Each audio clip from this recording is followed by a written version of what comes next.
Ну и попробуйте толкнуть. Вот, неплохо получилось. То есть вы попали чуть-чуть толще или вы попали чуть-чуть сильнее.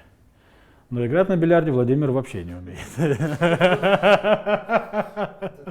Всеми премудростями русского бильярда за один урок не овладеть, но зато узнать немало интересного о подготовке бильярдистов к большим турнирам можно. Техника удара оттачивается годами, и насколько сложен тренировочный процесс, мне, дилетанту, представить крайне сложно, как и любому начинающему.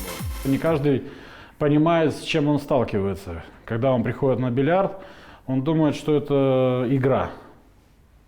Но это как любой вид спорта, единоборство, это именно огромная работа. Мы разговариваем во время тренировок, идет у нас процесс именно психологический, разговорный, убеждающий в том, что это надо делать, потому что это очень красиво, это очень интересно. В будущем будет. Красиво получилось у Сергея Крыжановского. Судите сами.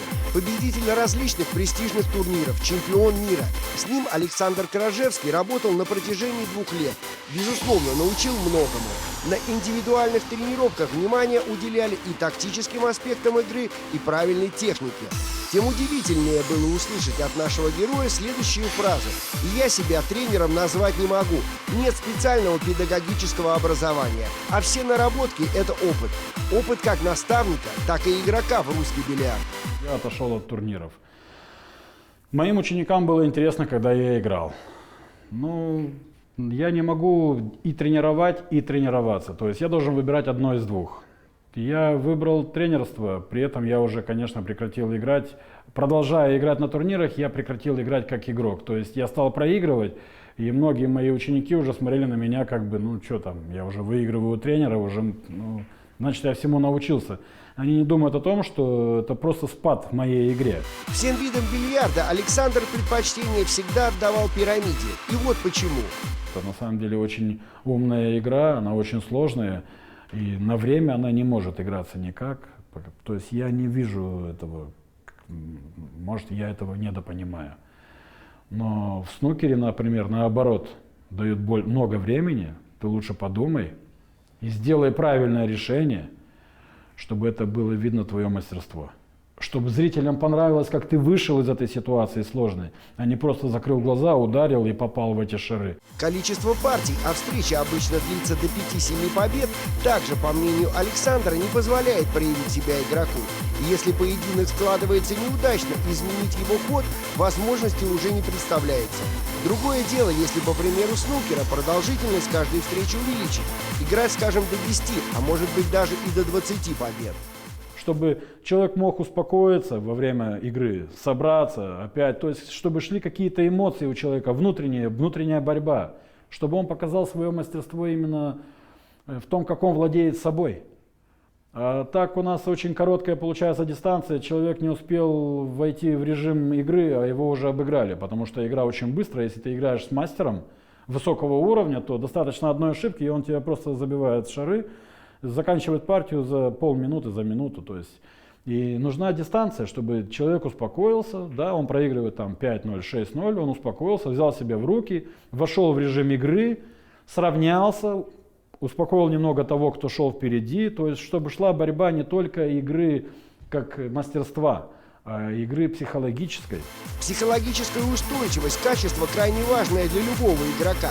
Это в любом виде спорта одно из слагаемых успеха.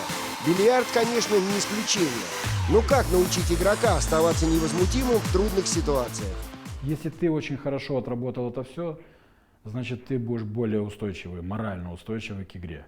Если ты в сомнениях, то, естественно, тебе не поможет ни тренер, ни психолог. Нанеся удар его неправильно, не забив этого шара, ты сделаешь большую глупость, после которой тебе закончат партию, и ты собраться не сможешь больше. То есть психология – это есть то, что ты наработал сам с собой. То есть работая очень много тренируясь, ты можешь и нормально чувствовать себя в психологическом смысле. Практика, когда накануне важного турнира вместе с тренером со спортсменом работает еще и психолог, известна. Как пример, олимпийский триумф фигуриста Алексея Ягудина на играх в Солт-Лейк-Сити или рекордные успехи теннисиста Роже Федерера.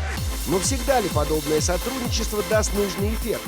Возможно, для игрока высокого уровня который оставил на какое-то время игру по каким-то причинам, ну что-то произошло у человека именно негативное, то может быть возврат обратно, нужно ему психолог нужен будет. Грамотный, который может его успокоить, его настроить нормально. Но в начальном процессе для ребенка психолога не нужно. То есть вот такого, чтобы ему сидел и объяснял. Потому что ребенок, он как пластилин, из него делай все, что хочешь. Только грамотно и правильно подойти к этому вопросу. Час урока или, если хотите, беседы пролетел незаметно. Даже интересно, сумел ли я за это время хоть чуть-чуть продвинуться вперед. Ну, неплохо. Спасибо. Мне было Спасибо очень приятно. за Да. науку. Мне тоже было очень приятно. Ну, скажите, шансы-то есть? Не так все безнадежно? Конечно, нет. Конечно. Приходите, научим.